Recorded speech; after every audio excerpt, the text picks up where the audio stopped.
The crystalline chandeliers of the Grand Nexus Hall sparkled like captured stars above the mingling dignitaries from a dozen worlds. Princess Vexia of the Drakari Empire surveyed the gathering with regal detachment, her scaled skin shifting from emerald to sapphire as she moved through patches of light. The diplomatic reception marking the first formal alliance between humans and the Drakari was, in her estimation, an unnecessary formality. Humans were a curious species, ambitious and adaptable, yes, but physically unimpressive compared to her warrior race. "Your Imperial Highness," a smooth voice interrupted her thoughts. "Captain Marcus Cole, Earth Alliance Defense Force." Vexia turned to find a human male offering a formal bow. His uniform, midnight blue with silver insignia, stretched across broad shoulders. For a human, he was physically impressive, tall, with keen gray eyes that met hers without hesitation. "Captain," she acknowledged with the slightest incline of her head. "I trust you find our hospitality adequate. The environmental adjustments must be taxing for your delicate physiology." A smile played at the corner of his mouth. "Quite comfortable, actually. Humans are remarkably adaptable." "So I've heard," Vexia replied, her bioluminescent frills flaring slightly. "Though I find your species' reputation for endurance exaggerated." "Exaggerated?" Marcus raised an eyebrow. "That's an interesting assessment from someone who's never tested it." Several nearby Drakari officers stiffened at his boldness. No one spoke to the heir of the Empire with such casual challenge. Vexia's scales flashed crimson momentarily before settling into an amused violet. "You mistake observation for ignorance, Captain. Our biological sciences have thoroughly studied human limitations." Marcus shrugged. "Data and experience are different things, Your Highness. Humans have a saying, the map is not the territory." "Quaint," Vexia said, circling him with predatory grace. "And what territory would you suggest I explore?" "I merely suggest that legendary human stamina isn't just about surviving different gravity or atmospheres. It's about persistence, determination." His eyes locked with hers. "Things that don't show up in laboratory readings." The surrounding diplomats had fallen silent, watching their exchange with fascination and alarm. Vexia felt a thrill of interest. This human wasn't cowering like the others had during initial contact. "You propose a demonstration, then?" she asked, her voice dropping to a dangerous purr. "I wouldn't presume to challenge the princess of the Drakari," Marcus replied, but his eyes told a different story. Vexia's ancestral competitive instinct flared. "Then I shall challenge you, Captain Cole, a formal test of endurance, Drakari against human." She raised her voice so all could hear. "By royal declaration to commence tomorrow at first light." The hall erupted in murmurs. Her royal advisor, Commander Thrix, immediately approached. "Your Highness, the diplomatic implications are precisely why this is perfect," Vexia cut him off. "What better way to understand our new allies than through honorable competition?" Marcus appeared momentarily stunned before composing himself. "I'd be honored, Your Highness. Though I should warn you, humans have been underestimated throughout our history. It rarely ends well for those who do so." "Bold words," Vexia replied, feeling an unfamiliar flutter of excitement. "We shall see if your performance matches your confidence, Captain." As they parted, Vexia caught herself watching the humans' retreating form with unexpected interest. Perhaps this alliance would provide more entertainment than she had anticipated. Retry Claude can make mistakes. Please double-check responses. The Drakari Royal Training Complex loomed against the amber sky, its architecture a blend of organic curves and imposing military precision. Captain Marcus Cole arrived precisely at dawn, dressed in standard Earth Alliance physical training gear. The compound's heavy atmosphere made each breath slightly laborious, a deliberate disadvantage, he suspected.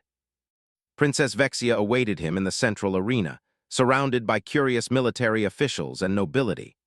Her athletic form was wrapped in form-fitting Drakari battle garb, scales shimmering with anticipation. "Captain," she greeted him, mandible plates clicking slightly in what he recognized as amusement. "I was concerned you might reconsider after consulting with your embassy and miss the opportunity to improve interspecies relations." "Never," Marcus replied with a casual salute, "though my diplomatic corps did suggest I might be creating an incident." "Only if you collapse embarrassingly quickly," Vexia countered. I've designed a series of tests that will progressively challenge our physical capabilities. We begin with basic strength assessment. The first challenge was deceptively simple: weight resistance training with Dracari alloy discs. As they moved through increasingly heavy lifts, Marcus noted how Vexia's natural exoskeleton gave her significant advantage in certain movements. Your species evolved for short bursts of extreme strength, he observed, controlling his breathing carefully. Impressive. Vexia added another weight disc, while humans apparently evolved to talk through exertion. He laughed, completing the lift with deliberate control. Communication under pressure is a survival trait. By the third hour, they had progressed through strength tests to respiratory endurance in the high-altitude simulation chamber. Here, Marcus found his military high-altitude training giving him unexpected edge. While Vexia's multiple breathing membranes initially gave her advantage, her energy expenditure was higher. Your breathing pattern has changed, she noted, slightly winded herself. You're conserving oxygen deliberately. Packing, Marcus explained between measured breaths. The marathon, not the sprint. Her inner eyelids narrowed. A strategy for anticipated failure.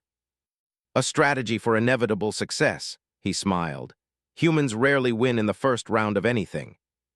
The fourth challenge brought them to the aquatic chamber, where Vexia clearly expected dominance. The Dracari were semi-aquatic, with membrane webbing that appeared between her fingers and toes when submerged. Your species can only hold breath for minutes, she said, gliding effortlessly through the water. Ours can remain submerged for nearly an hour. Marcus treaded water smoothly. True, but we've developed techniques to extend our natural limitations. She watched, increasingly perplexed, as he demonstrated controlled breathing, energy conservation, and tactical swimming that maximized his endurance. When they emerged, her expression had shifted from smugness to curiosity. You're not winning, she pointed out as they dried off, but you're not failing either. Victory and survival aren't always the same thing, Marcus replied. Humans persist when stronger species might break. As the day progressed through agility courses and reflex testing, Vexia's scientific interest was increasingly piqued. This human didn't possess her natural advantages, yet his performance remained consistent where Dracari would typically show decline. During their meal break, a necessity Marcus had diplomatically insisted upon, she studied him across the table. Your endocrine system is fascinating, she said abruptly. Our scientists noted that humans produce emergency hormones during stress that seem counterproductive, increasing heat and energy consumption. Marcus chewed thoughtfully on the protein ration. Adrenaline and cortisol, they're short-term solutions that sometimes create long-term problems, but they keep us going when we should logically stop. Illogical survival, Vexia murmured. Perhaps that explains how your kind spread across your solar system while physiologically stronger species self-destructed. As they prepared for the combat simulation phase, Marcus noticed a subtle shift in the princess's demeanor. The dismissive superiority had given way to analytical assessment. We've completed standard physical metrics, Vexia announced. Now we test battle endurance. Your species claims to excel at adaptation during conflict. Marcus rolled his shoulders. We've had plenty of practice, unfortunately. Vexia's scales flickered with a pattern he hadn't seen before. Then show me, human. Show me what your evolutionary disadvantages have taught you. The combat simulation chamber transformed around them, holographic terrain shifting from dense jungle to rocky wasteland to urban ruins. Princess Vexia moved with predatory grace, her natural camouflage abilities giving her a distinct advantage as she stalked Marcus through the changing environments. Your military record indicates specialized training in adaptive combat, she called out, her voice echoing through the artificial canyon. Yet you've spent most of this simulation retreating. Marcus's voice came from behind her, startling the princess. Tactical withdrawal isn't retreat, it's resource management. She spun, scales flashing in surprise as he emerged from cover she'd already cleared. Somehow, he'd circled behind her without triggering the chamber's motion sensors. Impossible, she hissed. The sensors would have detected my movement if I'd moved like a Dracari, he finished, maintaining a ready stance. Your combat systems are designed for your biology, heavy steps, heat signatures. humans learned to ghost through sensor grids during the colony wars. For the first time, Vexia felt a flicker of genuine respect. This human had been studying her people's technology, adapting his tactics accordingly. When she lunged forward, her natural speed should have overwhelmed him. Instead, he seemed to anticipate her movement patterns, redirecting rather than matching her strength. Hours into the combat trials, both competitors showed signs of fatigue. Vexia's luminescent patterns pulsed more slowly, while Marcus's movements, though still precise, had lost some of their earlier fluidity. "Enough," Commander Thrix finally interrupted. "The diplomatic banquet begins in 2 hours. Both competitors require recovery time." Vexia bristled at the interruption. "The challenge is not complete." "It will resume tomorrow," Thrix insisted, with the firm tone only a lifelong royal advisor could employ with the heir apparent. As the simulation powered down, Marcus and Vexia found themselves standing closer than protocol typically allowed, both breathing heavily from exertion. "Your fighting style," Vexia said, studying him with newfound interest. "It incorporates elements from multiple Earth combat disciplines."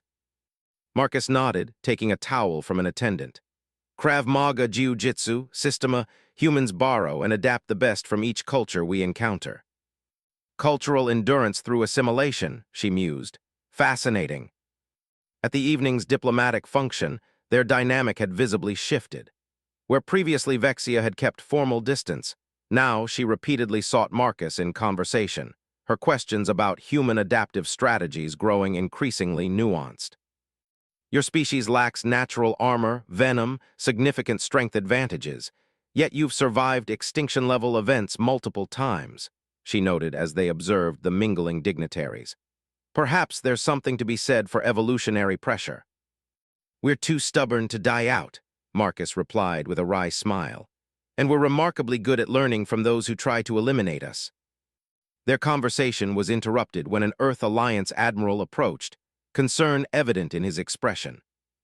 "Captain Cole, a moment?" The admiral guided him aside, whispering urgently. "The embassy is concerned about this competition. If you lose, it could impact alliance negotiations." Marcus glanced toward Vexia, noting how her scales rippled with color when she caught his eye across the room. "Sir, with respect, I don't think winning or losing is really the point anymore." "Then what is the point, Captain?" Marcus watched as Vexia gracefully navigated the diplomatic corps, her movements conveying strength and precision even in formal settings.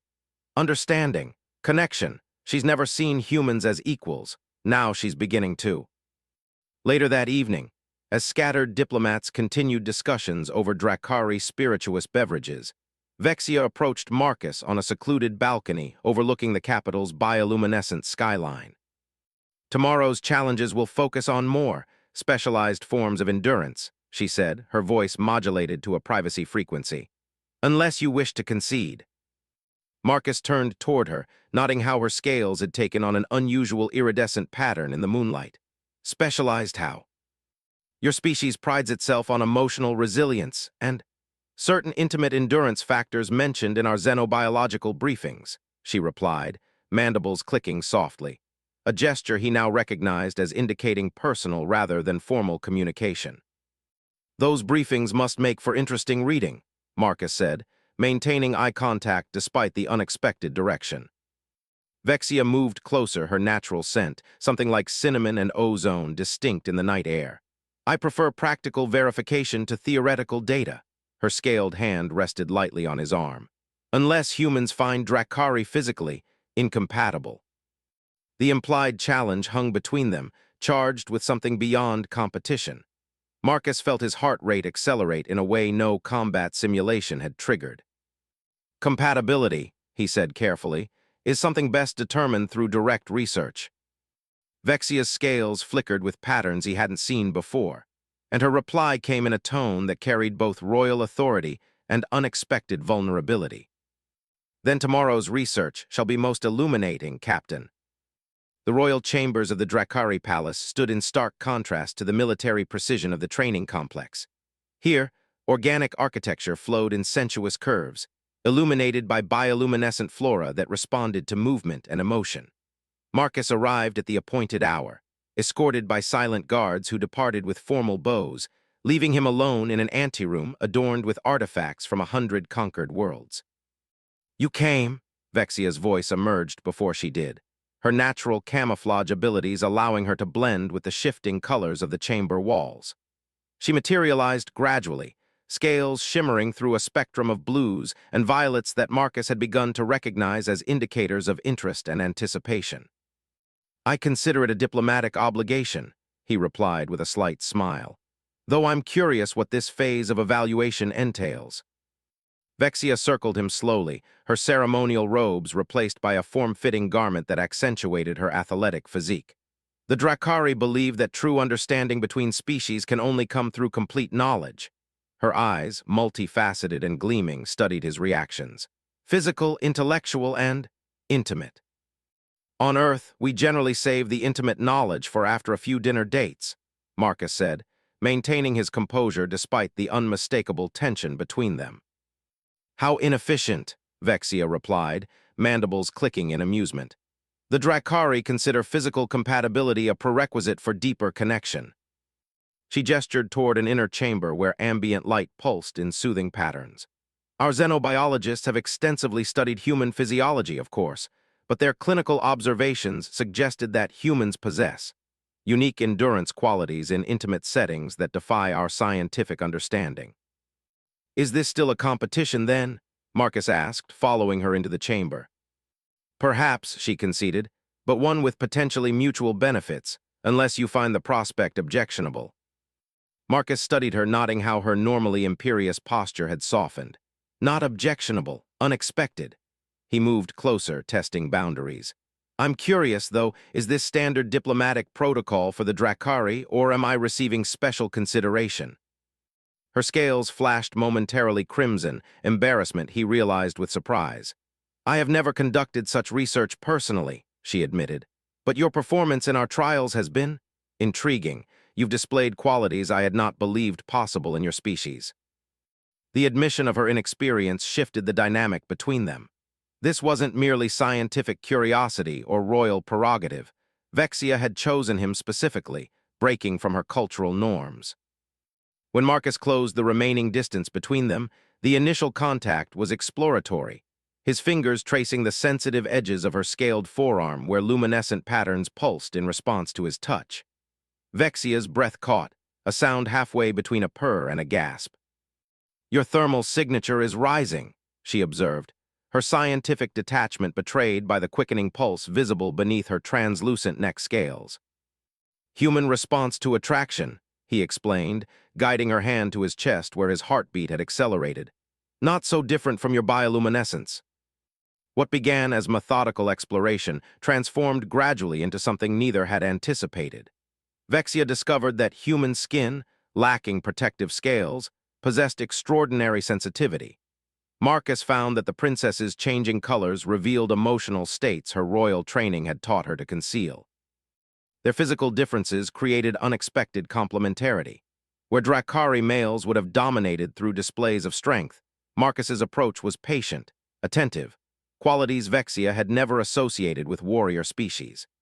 The human capacity for sustained intimate connection left her breathless, her natural control patterns disrupted by waves of pleasure that triggered cascading bioluminescence across her scales. "Your species," she gasped as they lay entwined later, her body still pulsing with aftershocks, "possesses surprising adaptability." Marcus traced patterns along her cooling scales. "We're good at finding creative solutions to interesting challenges." Vexia propped herself up, studying him with newfound respect. "In Dracari physiology, males require significant recovery time, yet you seem capable of continuing." "Human stamina," he reminded her with a smile, "though even we have our limits." She settled against him, her exoskeleton relaxing into a softer configuration that allowed closer contact. "I have misjudged your species in many ways," she admitted quietly. "The Dracari value strength above all, yet we define it narrowly. Your kind possesses different strengths: endurance, adaptability, emotional resilience." Marcus recognized the vulnerability in her admission. Different evolutionary paths, different advantages. As the planet's binary suns began to rise, casting prismatic light across the chamber, Vexia's expression grew troubled. The High Council will expect my evaluation of human capabilities tomorrow. My findings will influence our military alliance terms. Marcus felt a chill that had nothing to do with the chamber's temperature. And what will you tell them? Her scales shifted through patterns he couldn't interpret before settling into a determined configuration. That I require further research, she said, pressing closer. Much further research. The Dracari High Council chamber hummed with tension as Princess Vexia ascended the ceremonial platform. Tiered seating arranged in a perfect hexagon held the Empire's most powerful military and political leaders, their scales displaying formal patterns of imperial blue and gold. Marcus stood with the Earth Alliance delegation in the observers section, diplomatically neutral despite the charged glances exchanged with Vexia across the vast chamber. Imperial Princess Vexia, intoned Supreme Commander Kravax, his ancient scales bearing the battle scars of a dozen conquered worlds. You have conducted extensive assessment of human capabilities. The Council awaits your strategic recommendation regarding the proposed military alliance. Vexia stood with perfect royal posture, her ceremonial armor gleaming under the chamber's crystal illumination. For a moment, her eyes met Marcus's across the distance. Honored Council, she began, her voice carrying the weight of imperial authority. My evaluation has been thorough and enlightening. I initially approached this assessment with preconceptions about human physiological limitations. Murmurs rippled through the gathered Dracari officials. Most shared the common belief that humans were, at best, useful diplomatic allies but militarily insignificant. I have discovered these preconceptions to be fundamentally flawed, Vexia continued, triggering shocked silence. Humans possess unique adaptive capabilities that complement our own evolutionary advantages. Where we excel in strength and natural armor, they compensate with unprecedented endurance and tactical creativity. Commander Thrix leaned forward from his advisory position. Your Highness suggests, then, that humans would make valuable combat allies. I suggest more than that, Vexia replied, her scales shifting to patterns of conviction Marcus had come to recognize. I propose that we have underestimated an entire species based on superficial biological assessment. Humans have survived multiple extinction-level events through qualities that cannot be measured in conventional combat trials. Supreme Commander Kravax's mandibles clicked in skepticism. You speak of qualities beyond physical measurement. The Dracari Empire was built on quantifiable strength and has reached the limits of expansion through that singular approach, Vexia countered boldly. Our scientific dominance plateaued a century ago. Our military tactics have become predictable to our enemies. The humans offer something we have never valued, evolutionary resilience through adaptation rather than dominance. The council chamber erupted in debate, Dracari officials arguing in their clicking native language. Marcus watched as Vexia stood unwavering before the storm she had created, her royal bearing never faltering. You propose we fundamentally alter our imperial strategy based on a single human specimen, demanded Kravax, gesturing dismissively toward Marcus. Vexia's scales flashed momentarily with indignation before settling into resolute patterns. I propose we evolve our understanding of strength, she stated. Captain Cole demonstrated not just physical endurance but cultural and emotional resilience that our species has systematically bred out of our genetic line. The humans' collaborative approach to survival presents strategic advantages we cannot ignore. As the debate continued, the Earth Alliance Admiral leaned toward Marcus. What exactly did you do during these evaluations, Captain? He whispered. Marcus maintained diplomatic composure. Demonstrated human adaptability, sir. After hours of deliberation, the Council reached its decision. The Alliance terms would be rewritten, not as superior and subordinate species, but as evolutionary equals bringing complementary strengths to a mutual defense pact. As the formal proceedings concluded, Marcus found himself directed to a private royal antechamber where Vexia awaited, her ceremonial armor replaced by more casual attire. Captain, she greeted him, her scales displaying patterns he now recognized as personal rather than formal. You've created quite the diplomatic situation. I believe that was your doing, Your Highness, he replied with a smile. The Council seemed rather shocked by your assessment. Vexia moved closer, her scent now familiar and stirring. My conclusions were scientifically sound.